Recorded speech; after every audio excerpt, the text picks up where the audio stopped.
अमेरिकेत दुबईला नेल्यात भडंग. भडंग तर तुम्ही खूप खाल्ले असतील, पण आज मी अशी भडंग खाणार आहे जी सांगलीच्या पंचक्रोशीत फेमस आहे.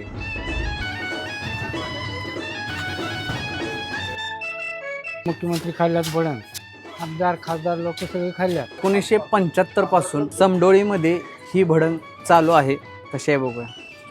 झणझणीत आणि चरचरीत भडंग आहे आणि तिखट घोडाचा फ्लेवर येतोय, खायला मजा येते.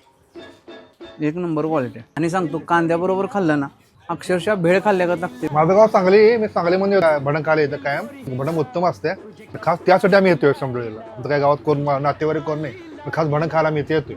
इथं जे टांगलेलं दिसतंय ना, त्या काय मोकळ्या पिशव्या नाहीत, पार्सल आहेत. पार्सल दिवसाला 100 ते 120 किलो भडंग जातो यांचा. कधी सांगली साईडला आला तर समडोळीला झांग्या भडंग भेट द्यायला विसरू नका. माझं रेकमेंडेशन आहे. अजून कोणते स्पॉट चांगले आहेत सांगलीमध्ये हे कमेंटमध्ये नक्की सांगा आणि फॉलो करायला विसरू नका आपल्या पेजला पुढे यात्री गणेश.